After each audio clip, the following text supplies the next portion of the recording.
Thanks to some people who commented on my YouTube channel, I actually found the gaskets in Czechoslovakia for the power steering pump, and I'm going to fit one today and test it. But I just wanted to say, like, these were, let's see how much they were. Oh, here you are. Is that a receipt? £8.15 each, and only £3.57 for postage, so it's about 20 quid. As gaskets go, well, it was quite expensive, but what other option have you got? And this is the logic, this is one I'll explain about the logic about doing these things. If this wasn't an existing gasket out of a set or something like this, well, it's expensive because they'll make them in the hundreds of thousands, but it isn't. Now I'm just wondering whether somebody's got set up and punched these out, because if they are, it's quite a precision cutting job. So hats off to the man if he's making these and trying to sell them. Because I know for myself, when I do my little clutch bush kits, you know, the price I get, if I did 100,000, I'd get them for pennies. But I don't. I have to do them in small batches, unfortunately, because I don't know if I'm going to sell that many. But I mean, I only make about £1.50 off those, and sometimes it's hardly worth it. But it is a good product. So that was just that. So what we're going to do today is, that was just a bit of a ramble. I'm going to build up this pump and put this gasket in, and then we're going to get the old test bed out and give it a good old testing, because I found yet another power steering box that I want to have a look at.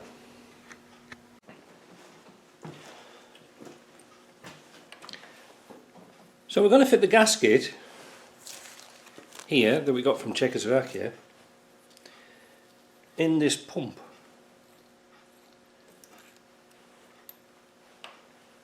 Because the old one was leaking really bad, and then we're going to go around and test it. Now, I mean, there's no need really for me to do this video, it's just sort of a little bit of a preamble really, you know, just to show you what I'm on about. But like I say, taking it apart, I'm not using air tools, I'm going to use tools that you guys have got. And like I say, I've got so many calls and messages saying, hey, my pump's doing exactly the same. What can we do? Well, I'm not sure. Let's see, I'll turn this screen around here. So I'm just going to get a scraper and very lightly rub off the old gasket. Like that. It doesn't take much getting off, they're so easy to break. And the same off this piece here. And again, you can see here the remains of the inner side of the seal. There it is, look. Get it all off.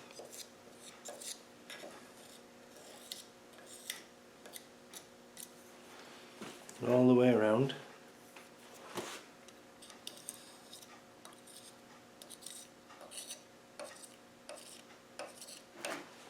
See, you would have missed that if you just put the seal off. You wouldn't have seen that sealer.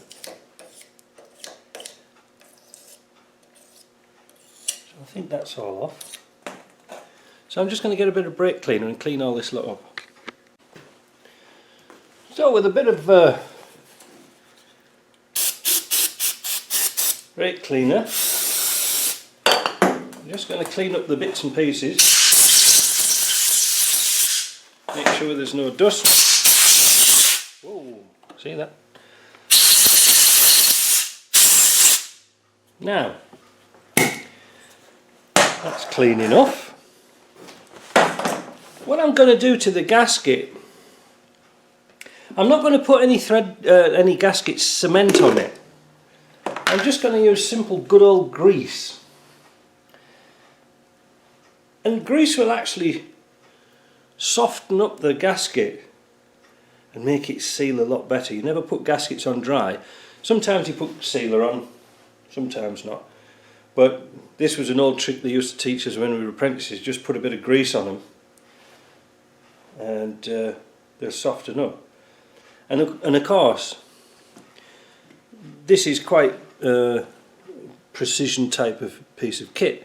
So if you put silicone sealer on and it goes inside your pump, that can damage something inside or get sucked into your power steering box where there's lots of little fine orifices in the selector shaft. So, you know, grease wouldn't harm it at all. One little side note to this: when we were apprentices in the chemical works, when we had these big gaskets, you know, to do, you see them big pipes you see on chemical works. When we got gaskets like that, like asbestos, that's when asbestos was around, and you couldn't, there was no environmental things with asbestos.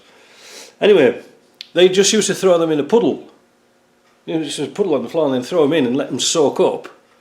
And then, well, that's when it was, because it's always raining in England, so there's always rain. Yeah, there's always puddles. And it used to soften the gaskets up. Putting them in dry was sometimes a little bit difficult. So there we go, it lines up perfectly, very happy with that.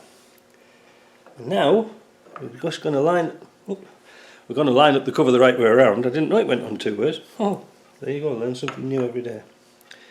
That's what we get. That's what you get when looking at the screen and not looking at there on the job. So I'm going to fasten it down.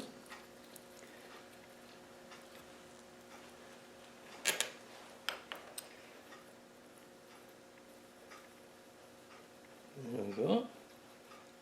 Just nip it at the moment, nip it evenly. Always do things evenly, do things in diagonals. Don't go around like this because you can actually twist the faces.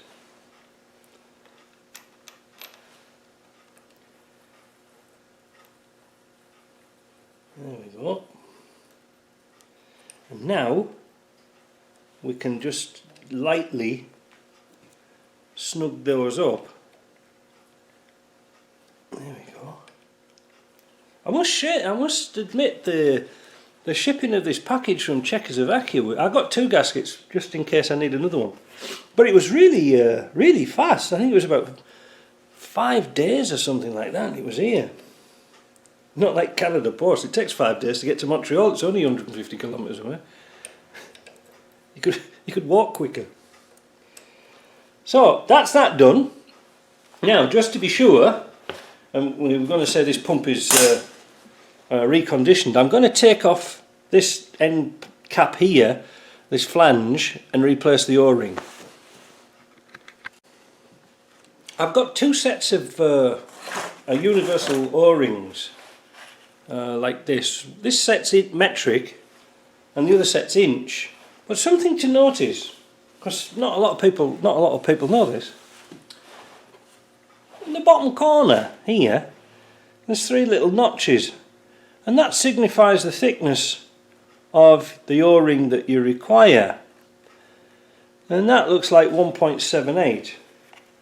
But where's 1.78? They don't actually put 1.78. There's no actual 1.78 O-rings on here. They go 3.5 or 2.2. You go 3.53, 2.62, or 1.78. I've got a sneaking feeling these boxes are meant for inches. Let's have a look. Yep. So what they've done is they've put metric O-rings in an inch box. So anyway, that's not the end of the world. So what we've got to do now is find an O-ring that's of a small section that looks like it's going to fit. What about this one here? No, that's too small. What about this one? I think that's too large. Where's the really big gun now? Oh, this is the story of my life here. That's too big. You know, nothing would surprise me in the least if these are not inch sizes. You know something, this O-ring here that I've got, and there's the original one, you can see the thicknesses. Now what will happen if I put a thick one in too much is that rubber doesn't compress all that much. If you notice that a lot of grooves that are cut in to put O-rings in are actually square. They're square in section. They're always sort of machined square. This is one here, look. See inside there, it's a square section, and that means when it's compressed the rubber will go right into the corners, but it won't go much further. But you see that one's too big, look. Although it fits on the shaft, it's too big. I might have to go down to my handy dandy bearing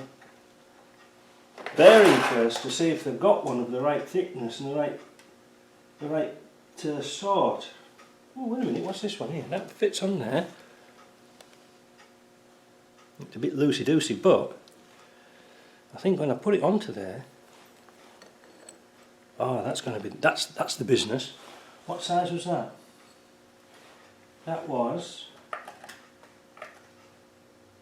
that one, and it says it was a R10, and an R10 according to this box lid here, R10 is 9/16, 3/4 and 3/32s. So that fits nice. So I guess this pump was designed for these. Anyway, I'm going to fit this and then I'm going to assemble it on the test bed. So I've got the pump on. This is the old pump off here. Now I just want to show you something very interesting. With this pump works fine, there's nothing wrong with it at all. But I want you to just observe something. This pump, when it was on a 300 TDI, was chewing up the serpentine belt. You could put a serpentine belt on and after 2 minutes it was all chewed up. And we traced it to this. The pulley is stuck too far out. Now notice the nose on here, it's almost flush, where this one's sticking out a good bit. I don't know if you can see that. Let me see if we can zoom in. I always make a mistake at this, but let's see. Wait a minute. Get it in the centre. Go that way, this way. Right. Perhaps there you can see that the nose and that one are different. Just a little observation there, but it works. So that's why I use this one as a test bed thing. Now it's come to my attention that I've managed to get hold of a sewing machine base, and so this setup here is now going to get modified to become on a sewing machine table. A, because it's got a great big motor so I could gear it up, and B, it's smaller and compact so I can make it full time. But I can then make a collection tray for all the ATF, because the problem with this setup is we have oil everywhere when you're filling it up and taking bits and pieces off. But anyway, enough of that. Let's have a test and see what it sounds like. And there you are. There she's running away there. I've had it running for about half an hour. There was no leaks. I'm going to turn this on to full lock. And you can see the whole problem is it'll actually stall out the motor. So the motor is, you know, the pump's pressurising up, and we can see that just ever so briefly on this gauge.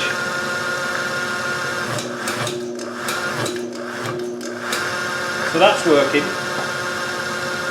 The pump, this is the steering box I took off my Defender, my project Defender, because I didn't know what it was like, and actually it's perfect. There's a strange thing, a steering box that doesn't leak.